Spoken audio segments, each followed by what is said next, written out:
A nombre del Observatorio del Sistema Interamericano de Derechos Humanos, que tiene sede en este instituto, les damos la más cordial bienvenida al Seminario Permanente de Análisis de Temas o Decisiones del Sistema Interamericano de Derechos Humanos, que dedica esta primera jornada pública al tema Los derechos de los pueblos y comunidades indígenas y tribales a la luz de los estándares del Sistema Interamericano de Derechos Humanos, tema que consideramos de la mayor relevancia en los debates sobre derechos humanos y sistema y de la mayor pertinencia para México.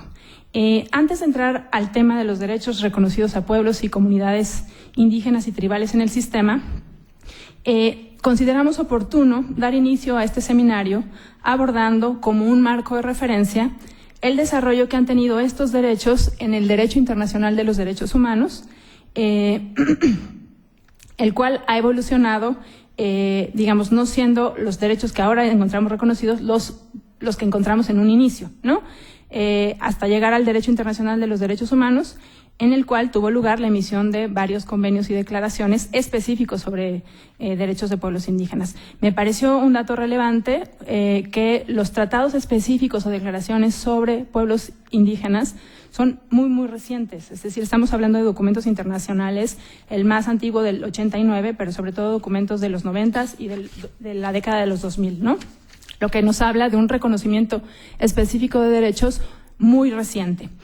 Bueno, para hablar de este tema, tenemos el gusto de que nos acompañe, muchas gracias por estar aquí, la doctora Isabel Madariaga. Ella es experta en Derecho Internacional de los Derechos Humanos sobre pueblos y comunidades indígenas y yo le agradezco mucho estar en el seminario. Ella va a hacer uso de la palabra por 45 minutos, una hora, para posteriormente abrir un espacio de preguntas. Nos interesa mucho que podamos tener interlocución con ella y que haya ese espacio. Les pido que los que estén interesados les van a estar repartiendo unos formatos para recabar las preguntas, para hacer más ágil la sesión de preguntas, ¿no? La voy a presentar muy brevemente. Isabel Madariaga Cuneo es chilena, abogada especialista en derechos humanos. Del año 2000 al 2013 trabajó en la Comisión Interamericana de Derechos Humanos, donde estuvo a cargo, coordinando la Relatoría sobre Derechos de los Pueblos Indígenas y la región de Mesoamérica y Caribe de habla hispana, siendo responsable de la coordinación, preparación y ejecución de informes de casos temáticos, visitas a países miembros de la OEA, presentación de casos ante la Corte Interamericana de Derechos Humanos, audiencias, entre otros asuntos. Entre 1986 y 1991 trabajó en la Comisión Chilena de Derechos Humanos y de 1991 al 2000 en IARICA, en la ONG Taller de Estudios Andinos y Corporación Norte Grande, ambas ubicadas en Arica. Isabel Madariaga estudió Derecho en la Universidad de Chile, realizó un diplomado postítulo sobre procesos de democratización y derechos humanos en la misma universidad y tiene varias publicaciones sobre el Sistema Interamericano de Derechos Humanos y los derechos de los pueblos indígenas. No quito ya palabras, cedo el uso de la palabra a Isabel. Muchas gracias por estar aquí. Bienvenida. Gracias. Hola, muy buenos días.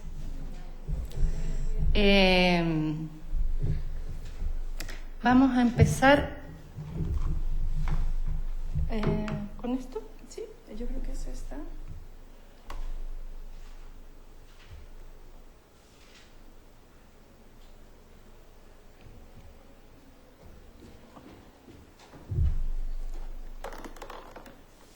¿Cómo están?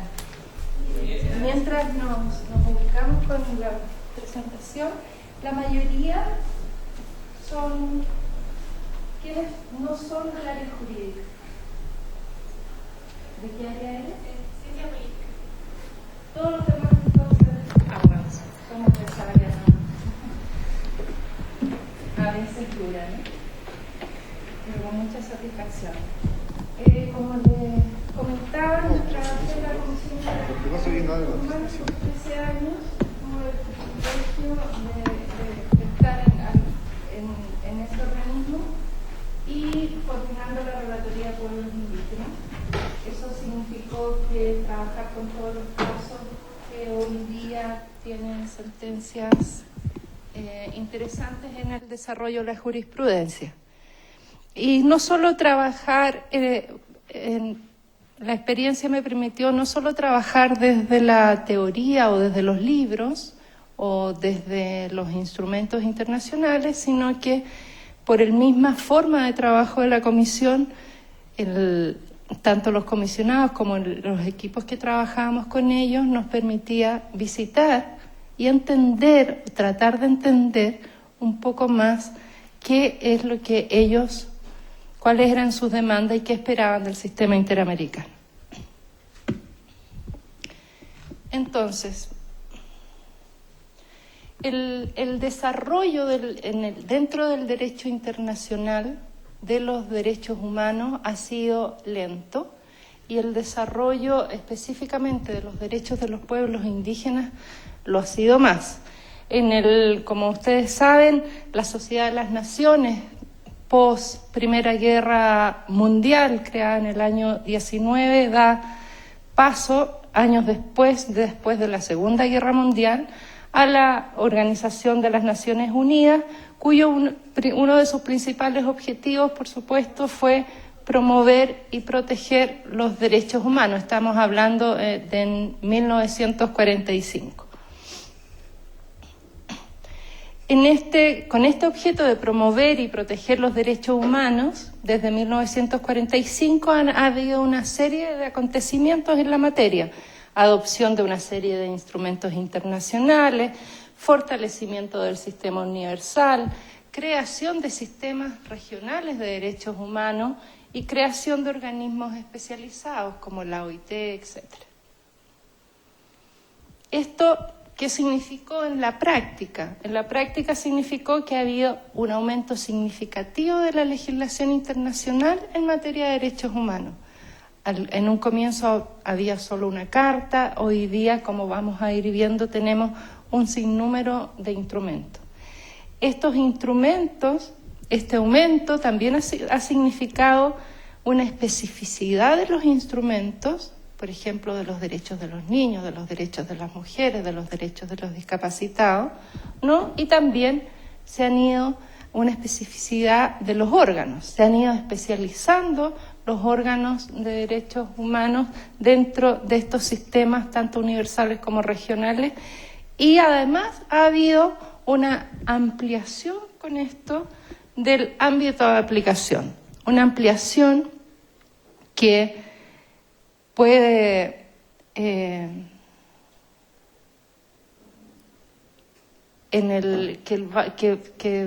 una ampliación que hoy día, como vamos a ver, toma temas que hace años quizás no hubiéramos nunca pensado que Naciones Unidas, por ejemplo, se iba a preocupar de las empresas.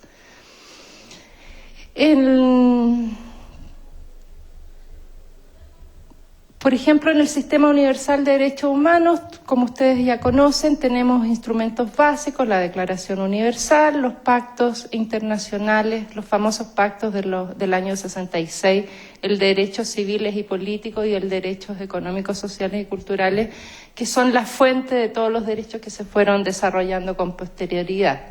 Y también, como veíamos, una serie de instrumentos específicos que van desde el tema de discriminación racial, pasando por temas de tortura, desapariciones forzadas, personas con discapacidad, que es el último de Naciones Unidas, etc. Y también, como veíamos, hay órganos o instancias específicas: el Alto Comisionado de Derechos Humanos, el Consejo de Derechos Humanos, los órganos de los tratados, todos mecanismos que seguramente ustedes conocen, los procedimientos especiales, que son los relatores, etc. Y como ya veíamos también, más específicas aún son instancias como la Organización Internacional del Trabajo, sin perjuicio que la OIT es previa, es una de las primeras organizaciones de este tipo, desde comienzos del 1900. Y cuando hablábamos de ampliación del ámbito de aplicación, ¿no? Por ejemplo, en el 2011 se aprobaron por el Consejo de Derechos Humanos los principios rectores sobre las empresas y los derechos humanos, ¿no? Uno no imaginaba años atrás, bueno, la mayoría de ustedes son bastante jóvenes, pero en mi época, como dicen, uno no imaginaba sabía que había un tema que había un tema que tratar ahí en esa relación Estado, empresas y usuarios, beneficiarios de empresas, o cómo esas empresas nacionales o transnacionales, ¿no?, actúan dentro de la sociedad y cómo si afectan o no afectan los derechos humanos. Ese era un tema que siempre estaba gravitando. Pues bueno, al menos ahora, a partir del 2011, hay unos principios rectores sobre empresas y derechos humanos, especialmente por el tema de las transnacionales y los efectos que ellas tienen en la vida cotidiana, por ejemplo, en los temas laborales, en los temas y grandes, como vamos a ver más tarde, proyectos y megaproyectos. Y estos principios rectores, ¿no?, cuando hablábamos de decir que hay una ampliación del ámbito de aplicación, hoy día en estos principios rectores, por ejemplo, podemos ver que una demanda de ellos es hacia una globalización socialmente sostenible, ¿no? Son temas que eran impensados, como les decía, hace 20 años atrás, y hoy día ya son parte de la agenda de organismos de derechos humanos como es las Naciones Unidas. Y bueno, veíamos que hay sistemas regionales de protección como el europeo, el interamericano, el africano, que es el más reciente, y el asiático, que está en creación. Esto es un buen signo, es una buena señal, ¿no?, que las regiones como África y Asia estén ya África trabajando con sus organismos, tiene una comisión y una corte muy similar al sistema interamericano, y el asiático, bueno, al menos están discutiendo esto de la necesidad de tener un sistema regional de derechos humanos. Vamos a pasar esto rápidamente. El sistema europeo, ustedes saben, fue creado en el 50 y el principal órgano es el Tribunal Europeo. El sistema interamericano, que nos vamos a detener más adelante, está compuesto por la Comisión Interamericana de Derechos Humanos y la Corte. El africano también tiene una comisión y una corte. El sistema africano ya se ha pronunciado también en casos de pueblos indígenas de África, y el sistema asiático, que está en creación. Y bueno, así como el sistema universal, el sistema de Naciones Unidas tiene una serie de instrumentos específicos, el sistema interamericano también lo tiene, también con temas como la tortura, la desaparición forzada, y la última convención es del año 2013, que es contra toda forma de discriminación e intolerancia.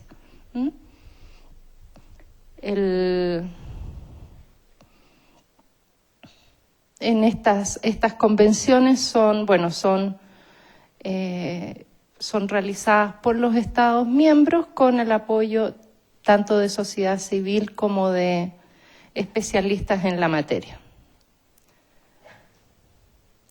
Ahora vamos derecho, ese era un plano global, ¿no?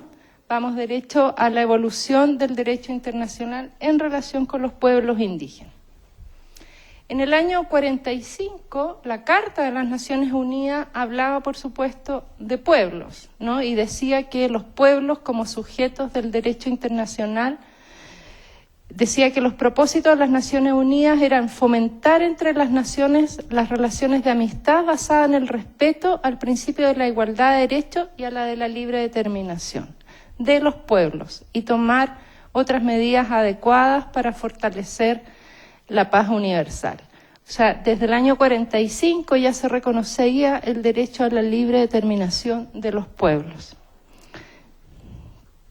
Sin embargo, este reconocimiento a la libre determinación, de este reconocimiento estuvieron excluidos los pueblos indígenas. Y como uno ve muchos años después, específicamente en el propio convenio 169 de 1989 de la OIT, a pesar de que ya habían muchos avances, algunos avances significativos en la materia, en los instrumentos internacionales, en ese momento, el convenio 169 dejó bien establecido y claro que la utilización de pueblos en ese convenio no tenía nada que ver con la utilización, no en el sentido de que tenga alguna implicancia que refería al derecho internacional, como decía la Carta de las Naciones Unidas en el año 45 o los pactos que mencionamos del 66, etc. O sea, hasta el año 89 todavía era dentro del derecho internacional, el derecho a la libre determinación no era considerado como un derecho de los pueblos indígenas. ¿Y cómo entonces eran tratados? Si no eran tratados como pueblos, eran tratados desde el derecho internacional de los derechos humanos, desde una mirada individual y desde una mirada de minorías, ¿no? Se asumía que siempre eran minorías, a pesar de que en países como en Bolivia eran mayoría o en Guatemala. Pero todo el tratamiento que hubo por muchos años fue desde esa mirada, y no desde la mirada colectiva, sino desde la mirada de las personas. Entonces, el mismo pacto del año 66 de derechos civiles y políticos decía en su artículo 27, ¿no?, que no se negará a las personas pertenecientes a dichas minorías, ¿no? Siempre desde esa mirada individual.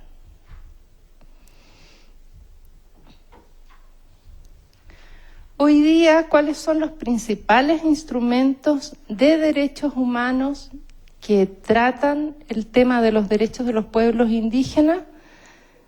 La Declaración de Naciones Unidas sobre los Derechos de los Pueblos Indígenas, aprobada en el año 2007, que podemos decir que es bastante reciente si pensamos que este es un organismo que partió en el año 45. Entonces, en el 2007 se aprueba la de pueblos indígenas, el mencionado y por todos conocido Convenio 169 de la OIT, que es del año 89, y tiene, por supuesto, cierta importancia la Declaración de Naciones Unidas sobre los Derechos de las Personas pertenecientes a minorías nacionales o étnicas, religiosas o lingüísticas.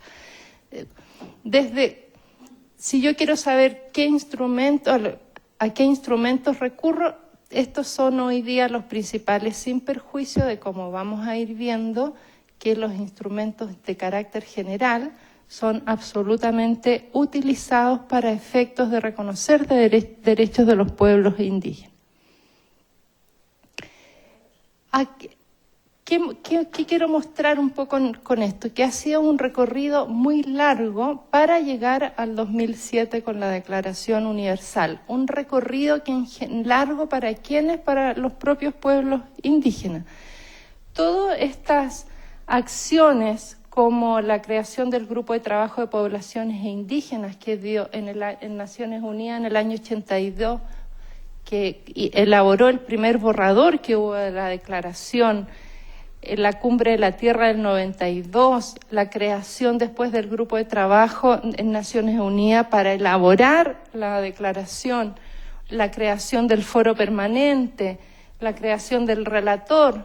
El primer relator sobre asuntos de los pueblos indígenas fue Stavenhaj, el mexicano.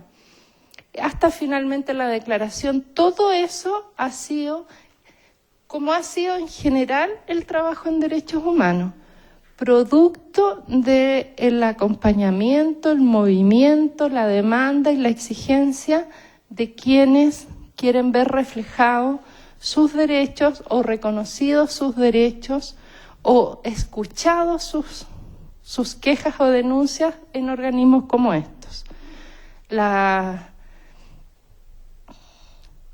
El instrumento sobre los derechos de las mujeres, por ejemplo, también no fue producto de la creación de que a alguien se le ocurrió, lo pensó y lo hizo, sino que fue producto del movimiento, del trabajo, el movimiento de las mujeres por años y años. Y esto no está exento de eso. En el sistema interamericano, por ejemplo, que todavía hay una declaración que se está discutiendo, eso empezó en el año 99, y en el año 99 la OEA no dejaba entrar a los indígenas a la discusión. O sea, les cerraban las puertas y decían, no, esto es una discusión de estados, ¿no? Y fue el trabajo de ellos, la presión, ¿no? Lo que se llama el lobby, lo que lograron con mucho esfuerzo es que fueran escuchados, y a partir del 2000, 2001, ya ellos formaron parte de la discusión. No tenían derecho a voto, pero sí tenían derecho a... No, los estados no les dieron derecho a voto, pero sí les dieron el derecho a hablar. Y con los años, ese hablar al final se fue transformando casi en un voto, porque los estados no aceptaban, no aprobaban un artículo que no fuera avalado por los representantes indígenas que estaban en sala. Lo mismo pasó con la Declaración de Naciones Unidas. El trabajo de las organizaciones indígenas a nivel internacional significó en definitiva esa declaración. O sea, porque los estados al principio se negaban la participación, también así como en la OEA, en Naciones Unidas, sin embargo después no aprobaban nada que no estuviera avalado por las organizaciones indígenas.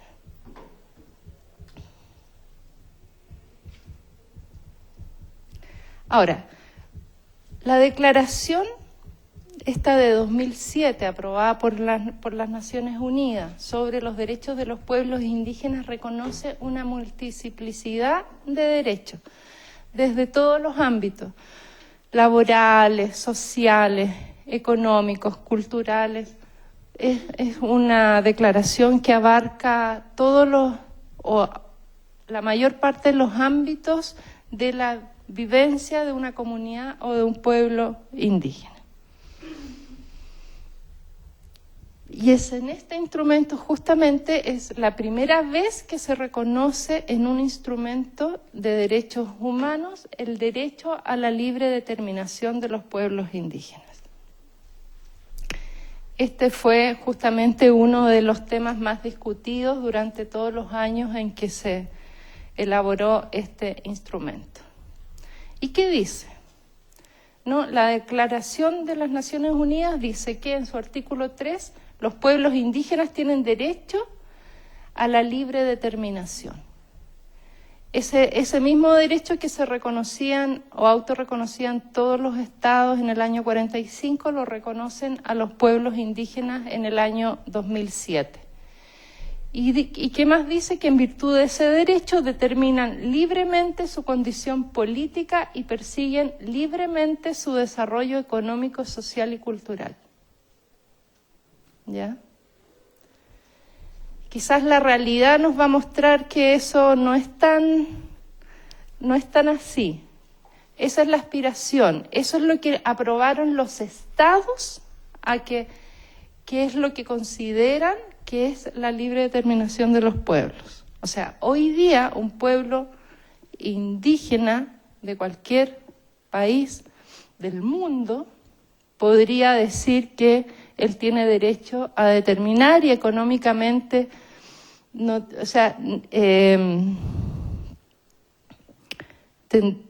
podría decirte, como pueblo hemos decidido, ¿no?, que libremente que el desarrollo económico nuestro no pasa por el paso de una carretera en medio de nuestro territorio, ¿no?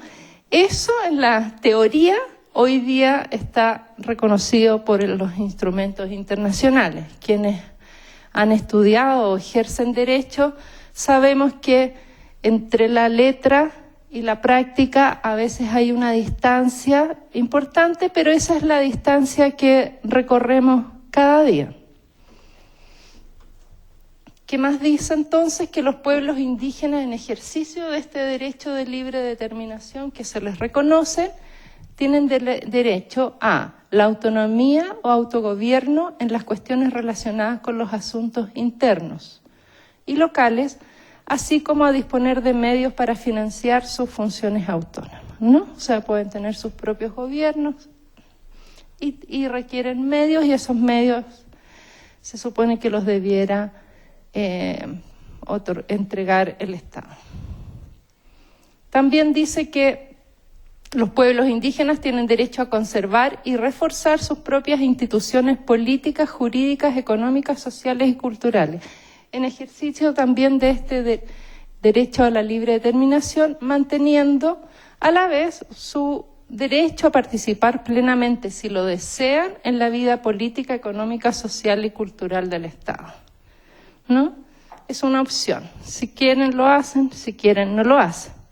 Hace poco estuve en una charla con dirigentes indígenas y uno de ellos me decía, entonces, si en mi país el derecho a voto, o sea, el voto en las elecciones es obligatorio, en virtud de este artículo, yo como indígena no estoy obligado a votar, aun cuando la ley lo exija, ¿no? Y claro, eso sería un efecto práctico de reconocimiento del ejercicio de este artículo, ¿no? O sea, muchas cosas podrían salir del ejercicio de este artículo. También dice en su artículo 32 la declaración que los pueblos indígenas tienen derecho a determinar y elaborar las prioridades y estrategias para el desarrollo o la utilización de sus tierras o territorios y otros recursos. Entonces, ellos tienen derecho a determinar y elaborar las prioridades y estrategias de sus territorios. O sea, son palabras bien bonitas, ¿no?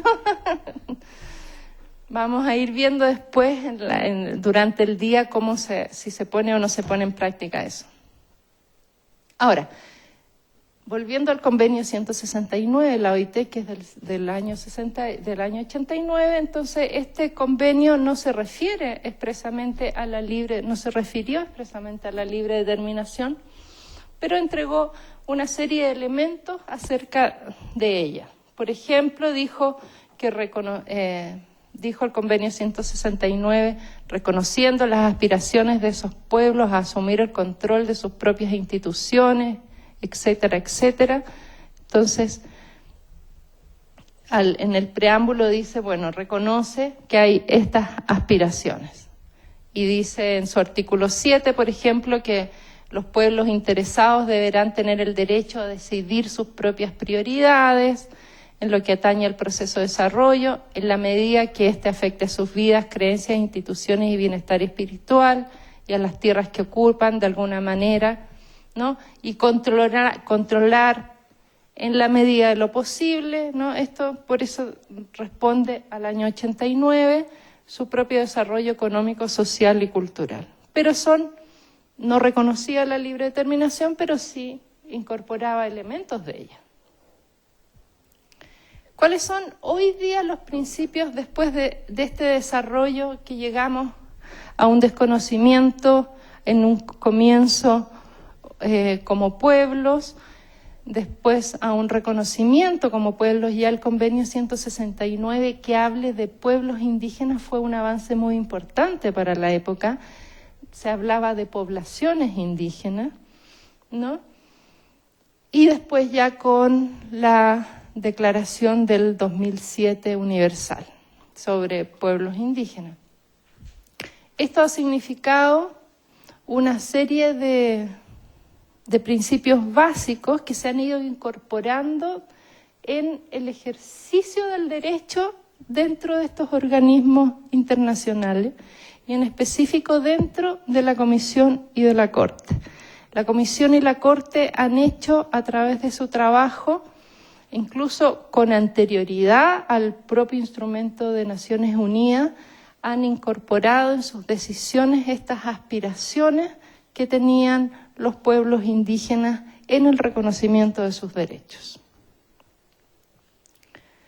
Entonces, primero, básico en materia del derecho internacional de los derechos humanos en general, pero en específico y con mayor injerencia en pueblos indígenas, que la interpretación es evolutiva. O sea, que quien interpreta los instrumentos internacionales no puede quedarse en la mirada que correspondía a la época en que se generó ese instrumento. ¿Ya?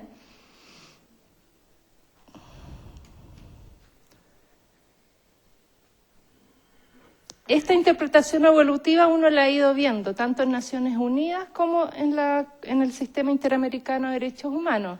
En Naciones Unidas, por ejemplo, fue muy importante en su momento el trabajo del Comité de Derechos Humanos, con varios casos de Canadá y de Finlandia, que abrieron la puerta, primero, al sistema de denuncias y de quejas de pueblos indígenas contra Estado, y que también abrieron la puerta a cuestionar prácticas o legislación estatal que los indígenas, en este caso de Finlandia y de Canadá, se sentían perjudicados.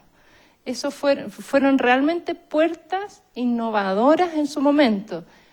No respondieron a todas las aspiraciones de los demandantes de la época, pero sí generaron en Canadá cambios legislativos importantes. Por ejemplo, el primer caso de Canadá del 77, una mujer indígena casada con un no indígena, que de acuerdo a la ley canadiense, por haberse casado con un no indígena, perdía todos sus derechos de la comunidad, incluidos los derechos de la tierra.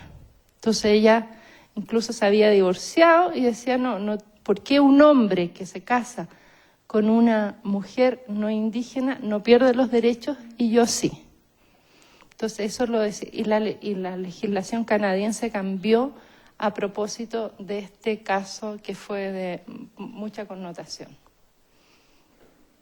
Sin embargo, por ejemplo, en el primer caso de Finlandia, el mismo comité dice, acoge parte de la demanda que tenía que ver con un tema en el segundo caso de Canadá, acoge parte de la demanda que tenía que ver con un tema de que Canadá estaba explotando recursos naturales en el territorio de este pueblo.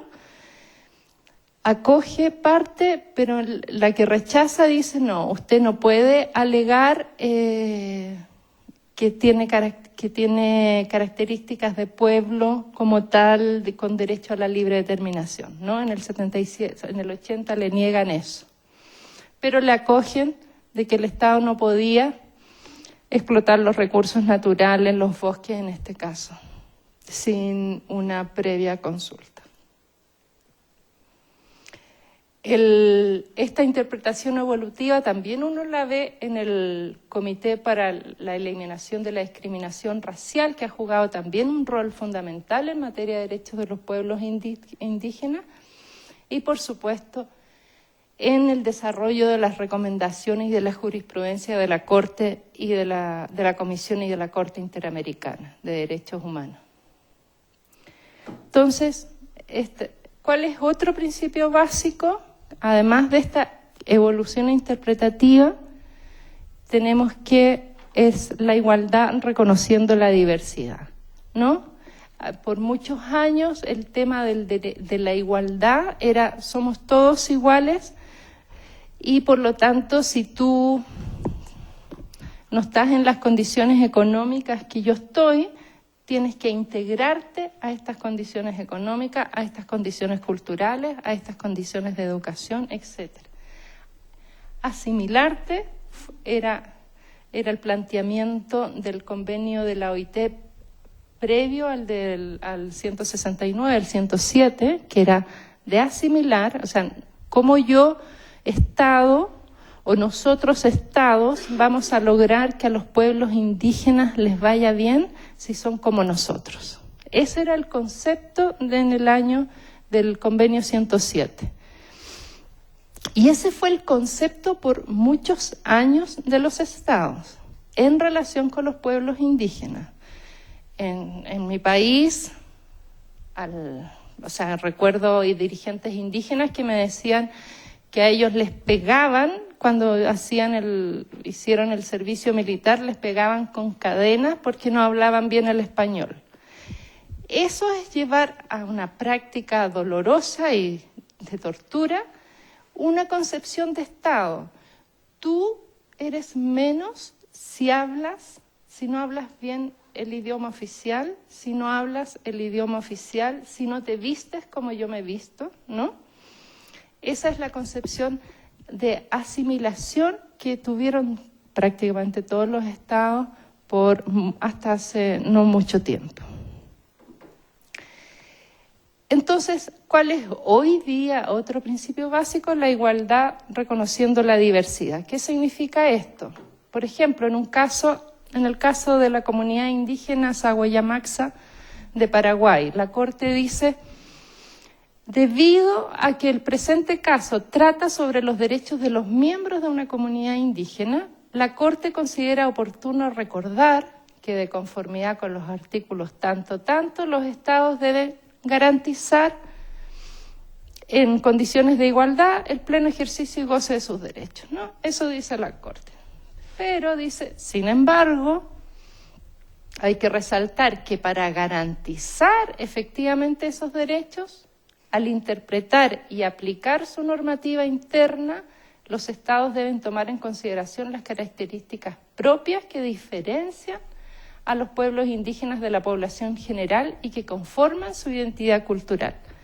O sea, como yo respeto el derecho a la igualdad reconociendo la diversidad. Eso dice la Corte. Y por lo tanto decide que ese mismo razonamiento aplicará, y así lo hizo, en el desarrollo de su sentencia en el caso Saguayamaxa. Eso que dice la Corte es fundamental. Y eso también costó a los órganos internacionales entenderlo. En el caso de la Comisión y de la Corte fue de importancia invalorable, diríamos, o fundamental, que las mismas comunidades, los dirigentes, presentaron sus casos y dieron testimonios, declararon como testigos. Y, por ejemplo, un caso, el Aguastingui, que es como la piedra angular en materia de tierras y territorios, en la época en que se hizo, las audiencias eran mucho más largas en la Corte y fue prácticamente toda la comunidad mayagna de Aguastingui a la Corte y estuvieron durante 3 días dando declaraciones. Eso es un poco, es la prueba el porqué de la riqueza de esa sentencia. Lamentablemente, con los tiempos, la cantidad de trabajo, etcétera, hoy día las audiencias son mucho más cortas y los testigos son 2 o 3. Pero en lo que yo logré ver esos 13 años en la comisión y con el trabajo que llevábamos a la Corte, ha sido fundamental para que tanto los comisionados de la comisión como los jueces de la Corte comprendieran, ¿no?, la demanda indígena, el escucharlos, sin perjuicio de los peritajes, sin perjuicio de los instrumentos, de los abogados, etcétera. La voz de los indígenas en los casos ha sido fundamental para entender el porqué de la riqueza de estas decisiones. Otro principio básico en materia en materia de derecho internacional de los derechos humanos sobre pueblos indígenas es el reconocimiento de sujetos colectivos. Esa era, como veíamos hace un tiempo, la primera mirada del derecho internacional, era de una mirada, desde la mirada individual. Hoy día es innegable que la mirada es del sujeto colectivo. Por ejemplo, en el caso, por primera vez, que no es hace muchos años, pero en el caso del pueblo indígena quichua de Sarayaku, ¿no?, en este caso la Corte dice: la normativa internacional relativa a pueblos y comunidades indígenas o tribales reconoce derechos de los pueblos como sujetos colectivos de derecho internacional y no únicamente a sus miembros. Hasta ese momento los casos eran comunidad Yaqueaxa y sus miembros, comunidad Sagoyamaxa y sus miembros, ¿no? En cambio, desde ahí es pueblo indígena Sarayaco. Para efectos del derecho internacional, ese es un cambio fundamental. Y en la misma sentencia, la Corte dice: los pueblos y comunidades indígenas o tribales cohesionados por sus particulares formas de vida e identidad ejercen algunos derechos reconocidos por la Convención desde una dimensión colectiva. Y por lo tanto trata una serie de derechos, el derecho de propiedad, derecho de vida, derechos culturales, en sus sentencias, desde una mirada colectiva. Algunos derechos reconocidos en los pueblos indígenas desde el ámbito colectivo, además de lo que mencionamos, la libre determinación, por supuesto, está la vida y la integridad, la propiedad, la consulta previa, libre e informada, los derechos políticos, la protección judicial, los derechos culturales.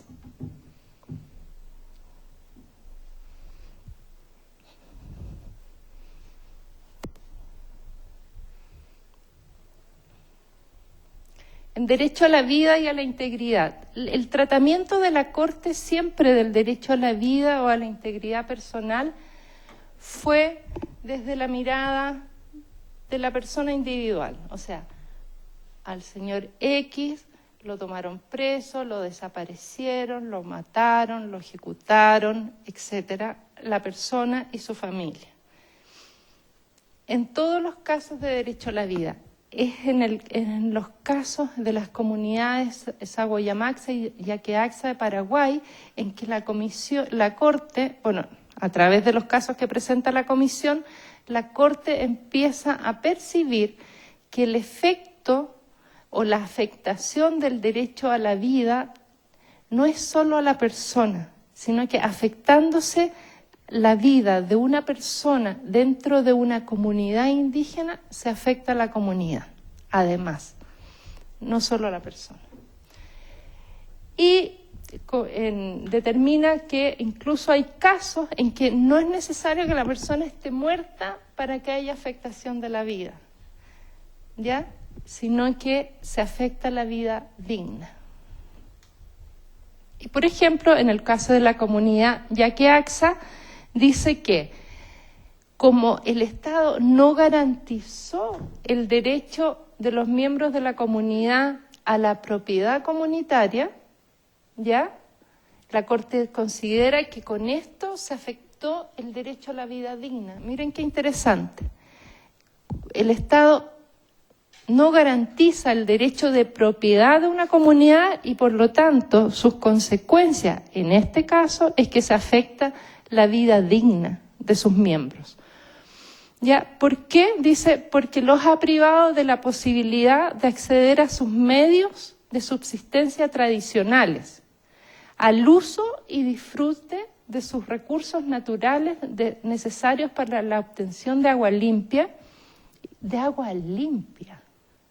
O sea, no estamos hablando de que aquí son comunidades ricas que les han quitado la tierra, pero que ellos lo que pedían era agua limpia, ¿no?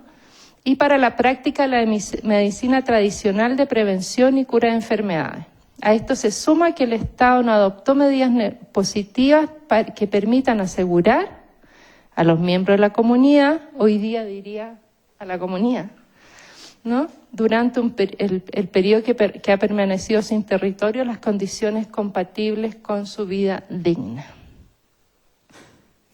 Los casos Sagoyamaxa, Yaqueaxa y Samocasec son comunidades indígenas paraguayas que viven en el Chaco paraguayo. El Chaco paraguayo a comienzos del 1900 fue vendido en subasta pública en Londres porque Paraguay tenía una deuda de guerra y lo vendió en Londres, en la bolsa de Londres.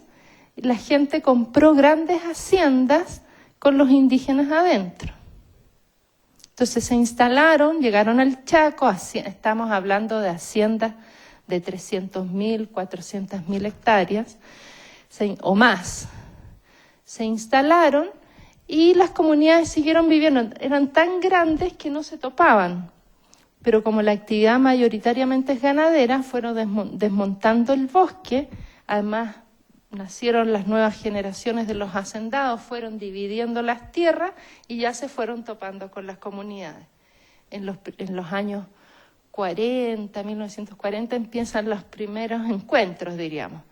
¿Qué pasa con estas comunidades? Pasan a formar parte de mano de obra no barata, esclava de los hacendados.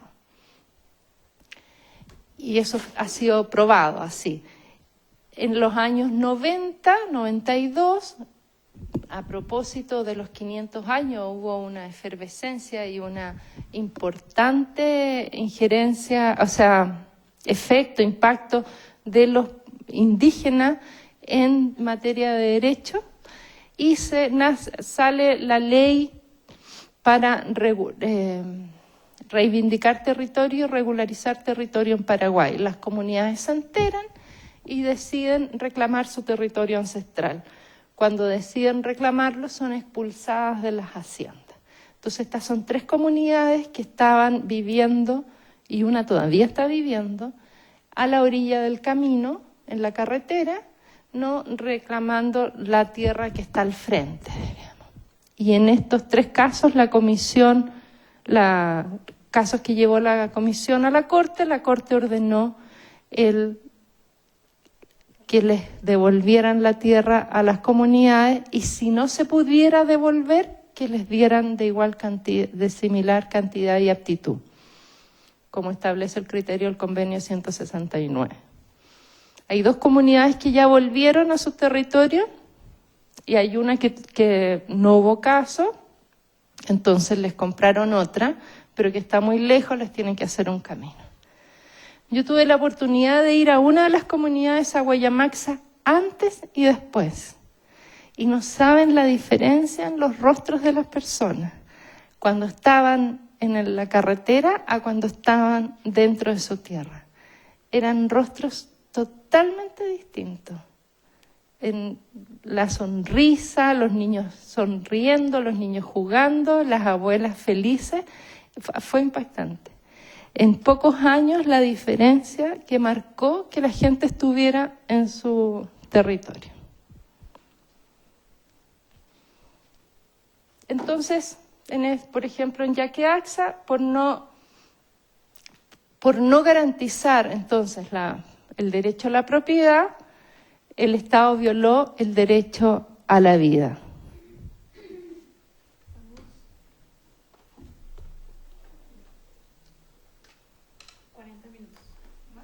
Llevamos 40 minutos.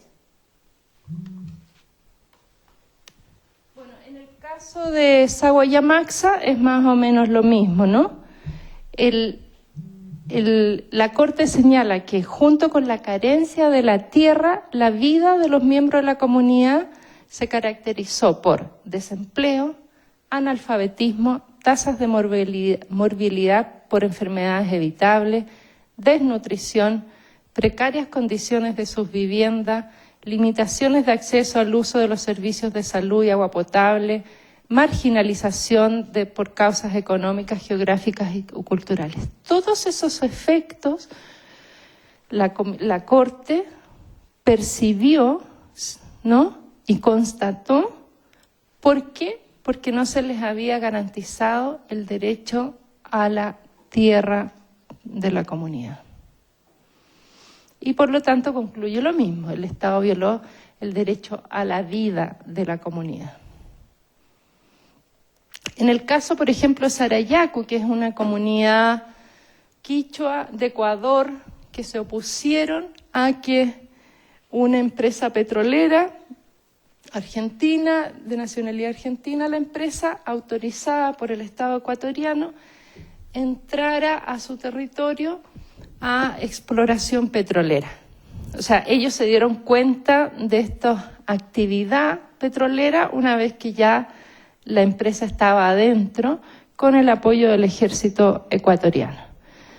Estaba tan adentro que alcanzó a sembrar pentolita, que lo hacen para explorar el petróleo. Cuando la comunidad se entera, se moviliza, hace movilización de hecho, diríamos, en la zona, y también presenta el caso ante la comisión, que finalmente tuvo sentencia. Es una sentencia bien interesante, pero uno de los aspectos de esta sentencia señala en relación con el derecho a la vida, ¿no?, que la empresa, con la aquiescencia del Estado, ¿no?, sembró cerca de 1.400 kilos de pentolita, ¿no?, dentro del territorio Sarayaco. Y por lo tanto esto ha sido un riesgo claro y comprobado que correspondía al Estado desactivar. El Estado, a través de una medida cautelar, la Comisión le había ordenado que sacara esa siembra y no lo hizo. Según estudios que ellos expresaban, decían que era muy peligroso sacarlo. Y por lo tanto, dijo la Corte, el incumplimiento de la obligación del Estado de garantizar el derecho a la propiedad comunal del pueblo, ¿no?, permitiendo la siembra de explosivos en su territorio, significó la creación de una situación permanente de riesgo y amenaza para la vida e integridad personal de sus miembros. O sea, el Estado, al permitir esto, al permitir que una actividad que puede dañar la vida se inserte dentro de un territorio indígena, está afectando el derecho a la vida de la comunidad, ¿no? Ese tipo de ejemplos seguramente los vemos cotidianamente. Desechos de plomo, desechos minerales que tiran en los territorios indígenas y no indígenas, etc.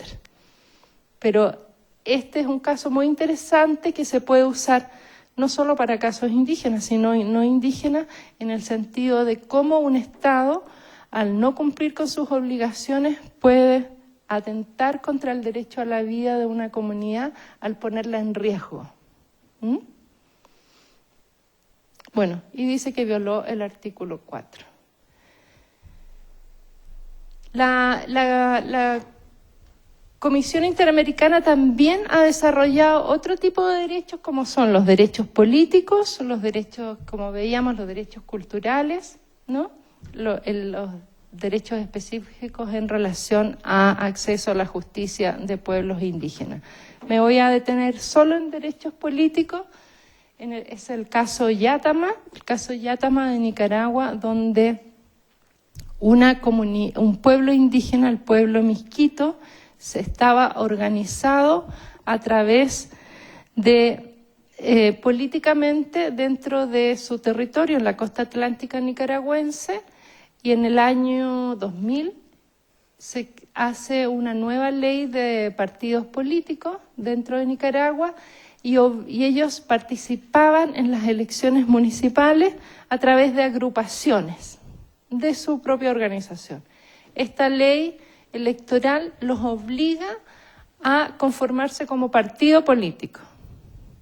Ellos hacen todos los esfuerzos, pero igual presentan el reclamo y dicen: ¿por qué yo, organización indígena, que tengo derecho a autogobierno, a mi propio desarrollo, etcétera, me van a obligar a conformarme como una organización política que es ajena a mi forma de gobernanza? Y bueno, presentaron la denuncia ante la comisión, el caso llegó a la Corte finalmente y es el caso Yátama. El caso Yátama finalmente la Corte determinó, ¿no?, que el Estado no podía obligar a la comunidad a conformarse como un partido político. Y el caso Yátama es la tercera dimensión de los derechos políticos de los pueblos indígenas, que sería el derecho a elegir, ser elegido y participar en la vida política nacional.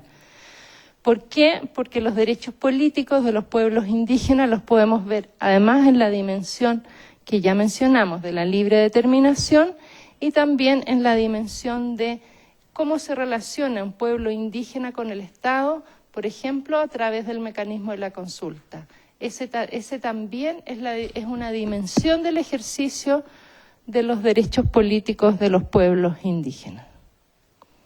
Y en el caso Yátama, entonces, tenemos esta imposición de una forma de organización ajena a sus usos, costumbres y tradiciones y una afectación, por lo tanto, a la participación electoral.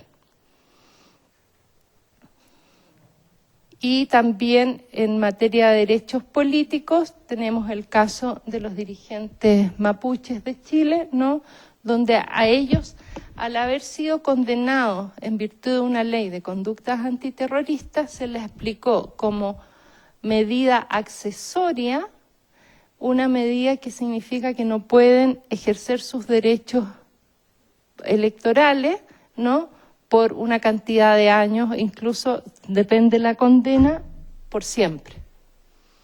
Y en este caso, la Corte dijo que al aplicárseles esa sanción adicional a la pena de prisión privativa de libertad, se habían afectado sus derechos políticos.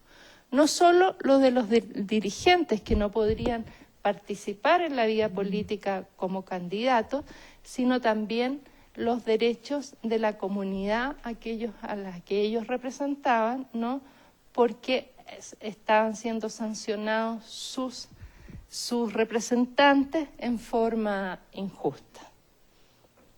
Entonces, y por eso se afectó, ¿no?, el derecho de los miembros del pueblo mapuche a elegir a quienes representaban. La Corte en ese caso condenó al Estado chileno por esta aplicación a los dirigentes de esta ley sobre conductas terroristas y también por aplicar estas penas adicionales. Entonces, lo vamos a dejar, yo creo que hasta ahí para no alargarlo. Pero solo para cerrar, creo que lo interesante es, uno, la evolución la evolución en el sentido de cómo los órganos internacionales de derechos humanos han sido capaces de entender que hay otras formas de ejercer los derechos, ¿no? Por ejemplo, el derecho de propiedad en la Convención Americana es la concepción absolutamente clásica, derecho de propiedad privada, en lo que uno estudia en el Código Civil, ¿no? La concepción más clásica de las clásicas. Sin embargo, a partir de ese artículo 21 de la Convención Americana, la Comisión y la Corte han sido capaces de entender que hay otros tipos de propiedad que tienen que ser tan protegidas y garantizadas como la clásica, como la propiedad que yo puedo tener sobre estos pañuelos porque los compré allá afuera, ¿no?, y me hice dueña al comprarlo. Que hay otro tipo de propiedad que se ejercen de forma colectiva, que tienen dimensiones más allá del bien material, etcétera. Eso ha sido lo interesante. Y lo interesante es que esa amplitud de percepción de parte de los organismos internacionales ha sido justamente por los casos que han llegado y porque han podido escuchar desde la propia voz de los indígenas cuál es para ellos la dimensión que tienen que le dan a estos distintos derechos. Eso por ahora. Gracias.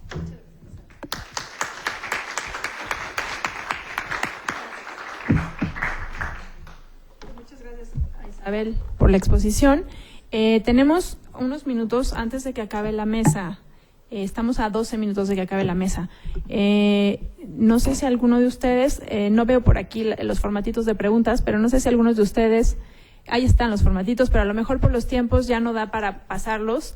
Más bien aprovechemos los minutos y pasamos micrófono, ¿no? Si alguno de ustedes quisiera hacer una pregunta. Al señor aquí adelante.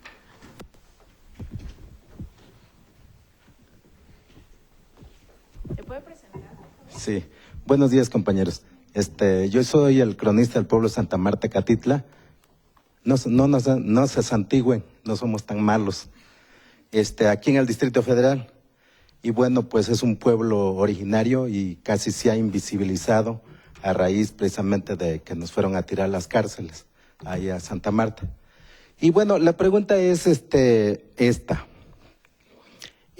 ¿Será ventaja o desventaja jurídicamente el haberse autonombrado en Milpalta en 1996 los pueblos indios de aquí del Distrito Federal? ¿Será ventaja o será desventaja? Porque, bueno, a lo mejor llamarse pueblos indios aquí en el distrito era como peyorativo, ¿verdad? Era ofensivo. Entonces los indígenas dijeron, bueno, una opción sería autollamarnos pueblos originarios, que eso no te quita lo indígena, ¿verdad? Pero como que ya se oye más, o menos peyorativo, perdón. Entonces, la pregunta es, ¿será ventaja jurídicamente, de acuerdo a la ley de aquí de nuestro país, llamarse pueblo indígena o llamarse pueblo originario?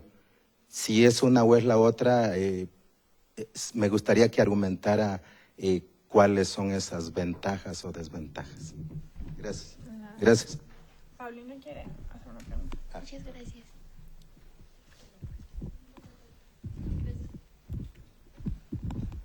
Hola, buenos días. Soy Paulina Barrera. Yo tengo dos preguntas, un poco más respecto de el sistema regional, el sistema interamericano. Hace un par de semanas en un seminario, un investigador comentaba como propuesta para frenar los poderes económicos, multinacionales, etcétera, sistemas regionales que pudieran ejercer presión. Específicamente hablaba, por ejemplo, de petroleras, que un Estado con el argumento de soberanía no podía detener a una petrolera como British Petroleum porque pues la petrolera iba a saltar por encima de su soberanía, ¿no? Y usaba como ejemplo los sistemas regionales de derechos humanos, como los sistemas regionales, específicamente el interamericano, ha ejercido presión sobre los estados para mejorar a nivel latinoamericano la protección de los derechos.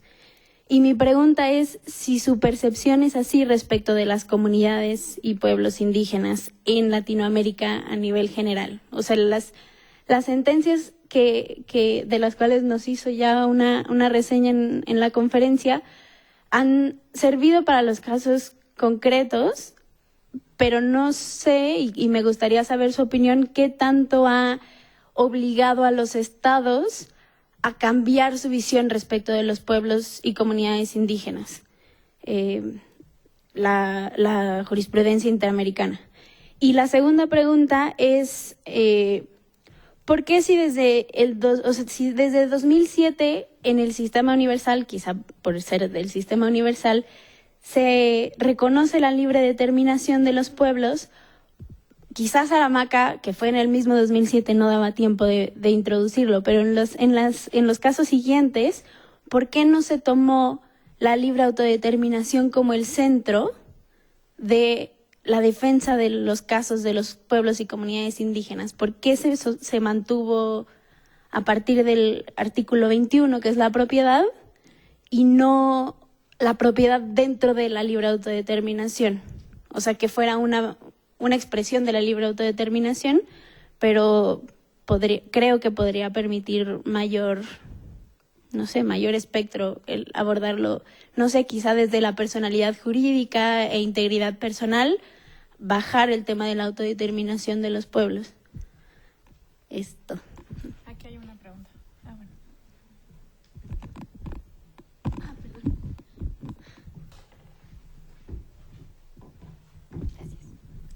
Perdón. Gracias, muy buenos días.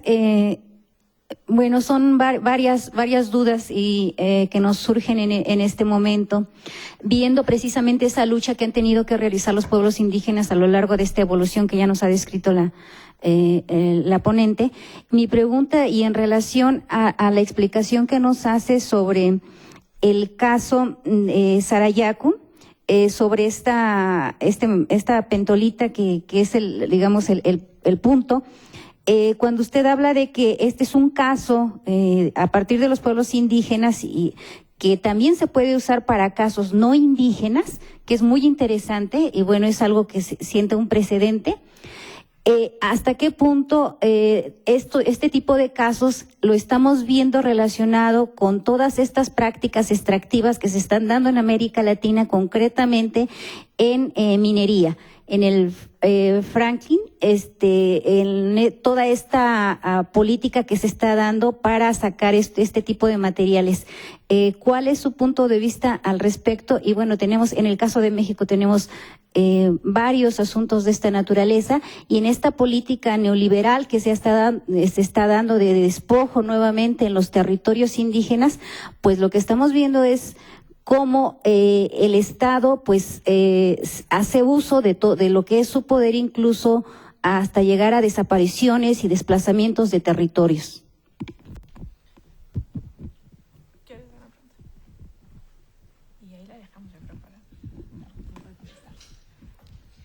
Mi pregunta es, ¿cómo podemos aprovechar esta evolución de reconocimiento de los pueblos indígenas y de su libre determinación en el sistema regional interamericano para exigir el derecho a la educación, pero una educación multicultural, una educación que responda a los modelos de los pueblos indígenas? Aquí en México, en el sur, en el estado de Guerrero, hay una universidad, existe una universidad que ya desde varios años está creciendo, llamada Unisur, con 5 unidades. Cada unidad está corresponde a una comunidad originaria con su lengua, pero el Estado no ha reconocido totalmente esta universidad. Y ahora hay el problema, por ejemplo, que hay matriculados, ya hay clases, pero no los están titulando. Y es porque no responden al modelo educativo de educación superior de México, porque ellos están estudiando conforme a sus costumbres, a sus usos y costumbres, y con su lengua y con lo que viven día a día en la comunidad. Su modelo educativo es diferente. Entonces, ¿cómo exigir también el derecho a la educación, no? Rapidísimo, puedo hacer una, Isabel, muy breve. Tú en tu intervención comentaste algo que me pareció relevantísimo, y es que el derecho internacional de los derechos humanos, en particular los derechos indígenas, están siendo reconocidos como una construcción de los estados, ¿no? Me queda la duda de si la participación de las comunidades o de los representantes indígenas en las audiencias en la Corte es suficiente, es una medida suficiente para que el entendimiento que se da de los derechos sea el que sea acorde a las necesidades de las cosmovisiones de la comunidad indígena o del pueblo que se trate.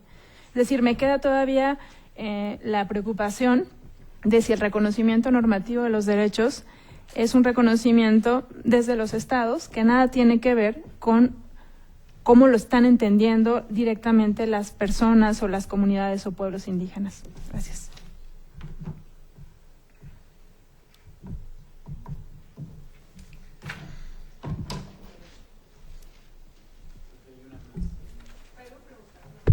¿Podemos, Isabel? Sí, por supuesto. Muchas gracias por tu presentación. Mi nombre es Nayeli Ramírez Espinosa y mi pregunta va dirigida a esta evolución también y va un poco en relación con las 2 preguntas anteriores. ¿Qué posibilidades ves tú, con toda tu experiencia trabajando dentro de la comisión en estos 13 años, cómo ves tú? Siento que ha cambiado mucho. Del 2000 al 2013 tuviste un cambio impresionante dentro del proceso de la Corte y los procesos de la Comisión. Y yo me pregunto si habrá posibilidades de el reconocimiento de procesos normativos indígenas y que esos combinen o trabajen con los procesos normativos estatales. Y cómo ves las posibilidades de que las Cortes internacionales se acerquen más a esta perspectiva. Gracias. Hay una aquí. Rapidísimo, por favor. Los minutos nos persiguen. A mí me interesa la eficacia de los derechos, ¿no? De tu experiencia, bueno, al menos en México, en el año a partir de 2011 hubo una reformas de gran trascendencia en materia de derechos humanos para los mexicanos. De esa fecha, 2011 hoy en día. ¿Sabes de alguna resolución que haya emitido la Corte Interamericana que tenga que ver con los derechos de los pueblos indígenas? Sí. Todo el uso de la voz para ti, Sara.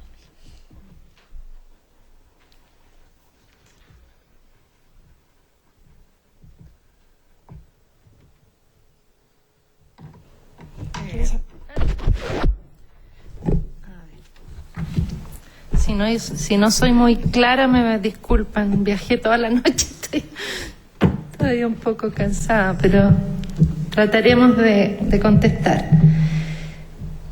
Sobre lo que planteaba el señor.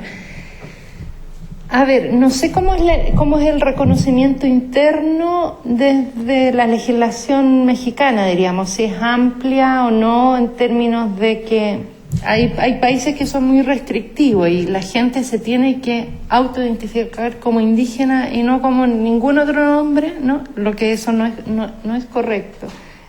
El principio es de la autoidentificación. Si se quiere autoidentificar como indígena, como aborigen, como nativo, como pueblo originario, ¿no? Ese es el derecho. No puede. Un Estado estaría no garantizando el derecho si lo obliga a autoidentificarse con un nombre.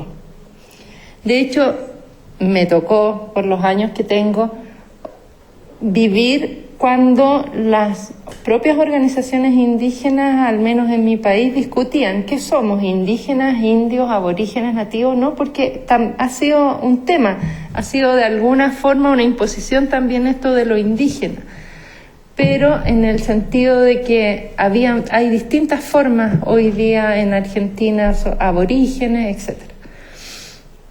La legislación internacional de los derechos humanos se quedó con un nombre que es indígena. Sin embargo, si en un país la gente se autoidentifica como aborigen y es lo mismo, no, van a ser igual reconocidos sus derechos a nivel internacional.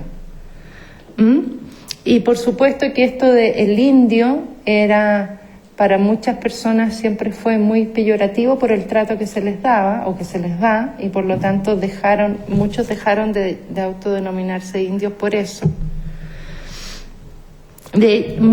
Me ha tocado vivir experiencias, por ejemplo, en países, en este caso también el mío, donde a través de la generación de una ley de reconocimientos de derechos indígenas, pueblos enteros que ya no se autoidentificaban como indígenas se empezaron a identificar, no solo por los beneficios que podía generar una ley de ese tipo, sino por el efecto social que significaba que hubiera un reconocimiento estatal a ser indígena y ya no una desaprobación social del indio, ¿me entiende?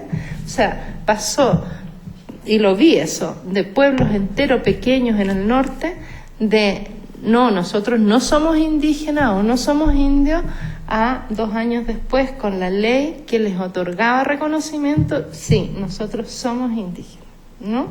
Porque hay un reconocimiento no solo jurídico, sino social, detrás de una legislación de ese tipo.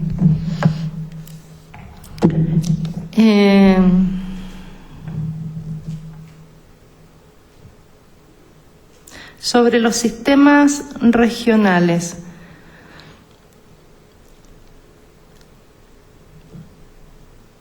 En relación a los efectos de las sentencias, yo diría que cada vez más están siendo de mayor importancia los efectos de las sentencias. Al principio eran solo efectos en el caso concreto y sin dejar de ser muy importantes. Por ejemplo, en el caso Aguastingui, no solo se le demarcó y tituló la tierra a la comunidad mayagna de Aguastingui, sino que se hizo una ley, ya que es lo que ordenaba la Corte, una ley para regularizar, titular y demarcar todos los territorios indígenas de la costa atlántica nicaragüense, ¿ya? O sea, el efecto fue a la comunidad, pero también a todas las comunidades, a la comunidad que presentó el caso, pero también a todas las comunidades indígenas de la costa atlántica.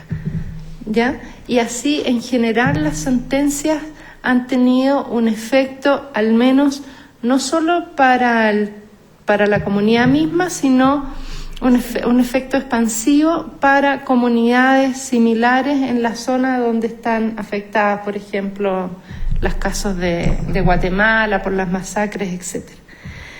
Pero además el efecto regional importante que se está produciendo es en las cortes de los países, donde están citando como fuente de sus decisiones sentencias del sistema interamericano en casos indígenas de otros países. O a través de las sentencias se están viendo obligados a incorporar, por ejemplo, en sus decisiones el convenio 169. El convenio 169 es del año 89. Recién está apareciendo en muchas sentencias, estos últimos años, a nivel local. Pero ¿por qué? Por los efectos que han tenido las sentencias que se han pronunciado en temas de consulta. Entonces, por ejemplo, estoy demasiado autorreferente, pero volviendo a mi país, que después lo vamos a ver en la próxima parte, es que ya hay decisiones de las cortes donde paran un proyecto y dicen, no, usted no puede, tiene que parar este proyecto porque no ha consultado. Pero el convenio 169 uno lo tiene que mirar hoy día en conjunto, su efecto con la jurisprudencia del sistema interamericano. Y los efectos están siendo importantes, quizás todavía muy menores, pero están siendo importantes. No habríamos pensado hace años atrás que un proyecto minero de $5.000 millones se parara porque no han consultado a la comunidad afectada, ¿no? Y eso hoy día ya se está produciendo efecto, como digo, de esta jurisprudencia.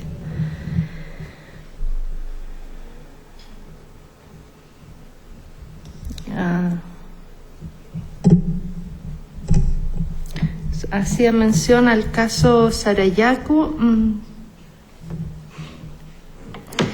Bueno, hoy el tema de las prácticas extractivas hoy día es un tema que lo vamos a ver en la siguiente sesión, en la siguiente mesa. Ahí nos vamos a poder expandir más sobre el tema de las prácticas extractivas, pero claramente en ese sentido, tanto la sentencia Saramaca, como vamos a ver en un rato, como la de Sarayaku son fundamentales para amortiguar al menos esta tendencia que está tan fuerte. En materia del tema de la educación, muy interesante. Yo creo, hoy día la norma está. Es cierto que la Declaración Universal, los estados a veces dicen, bueno, pero es una declaración, no me obliga, ¿no? Sin embargo, si uno va como sumando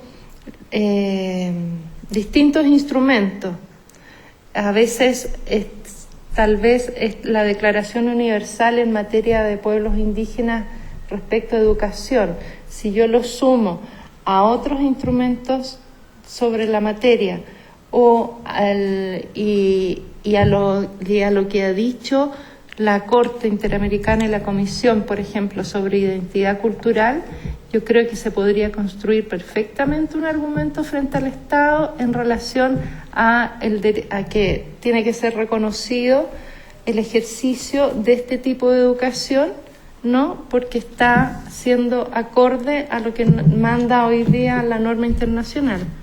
Creo que hay que juntar varias cosas para construir el argumento, no bastaría solo la declaración. Cuando yo decía que es la construcción de los estados, me refiero a que al momento de la firma, ¿no? Quien firma la Convención Americana sobre Derechos Humanos, la declaración, todos son los estados. Ellos son los que las aprueban.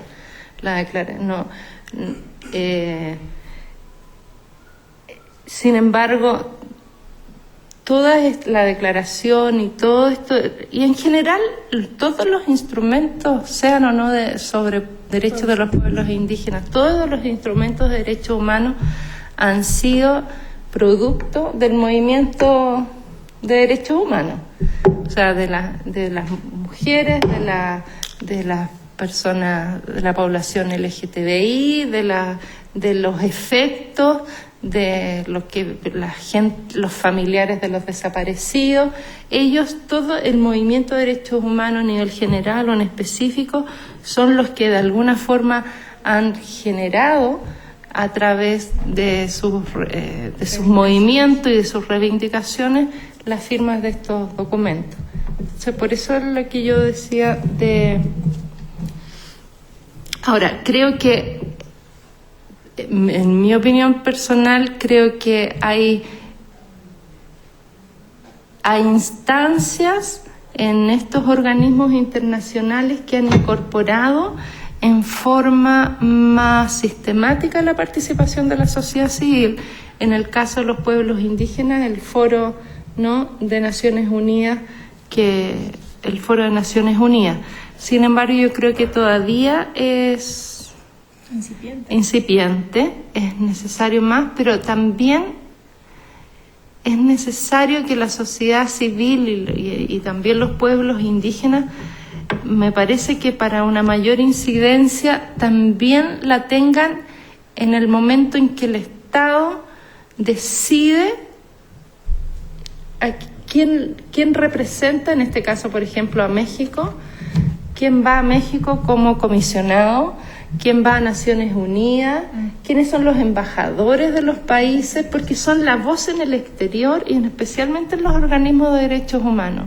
Y creo que ahí hay un rol fundamental de la sociedad civil, que no sea solo una decisión privativa del Estado, sino que quien represente, por ejemplo, sea, no sé, relator, haya una incidencia de la sociedad civil para que se elijan a las mejores personas, porque eso va a incidir en la calidad de los instrumentos, en que se facilite la participación, etcétera.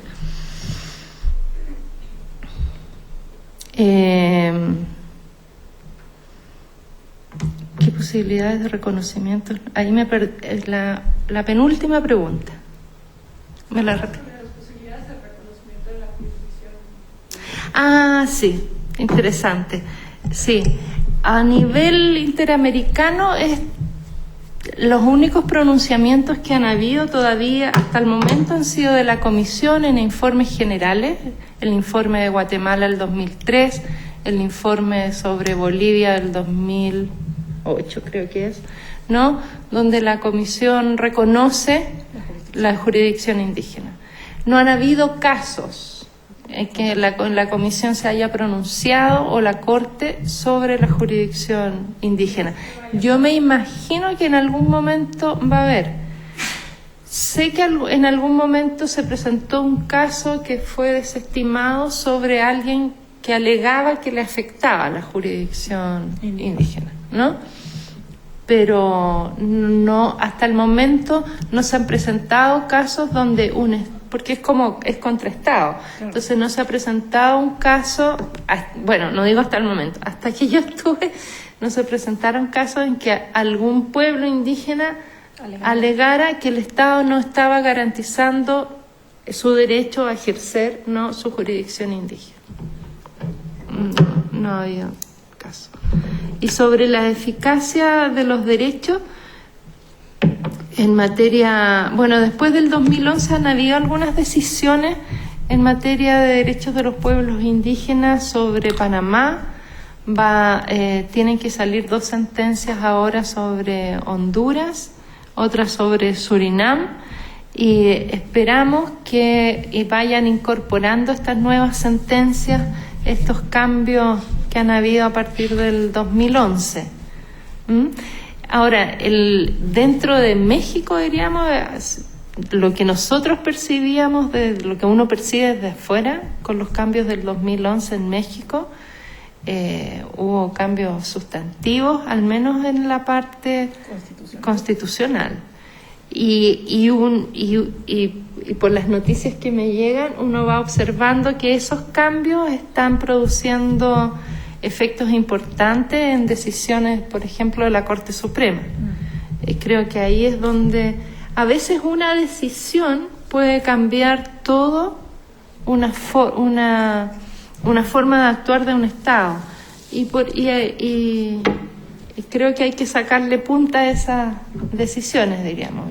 Yo lo que percibo desde afuera es que los cambios del 2012 al menos han tenido efectos en decisiones de la Corte Suprema mexicana, y que creo que eso ha sido fundamental. Eso por ahora. Pues de nuevo reitero el agradecimiento, Isabel. Muchas gracias, Isabel.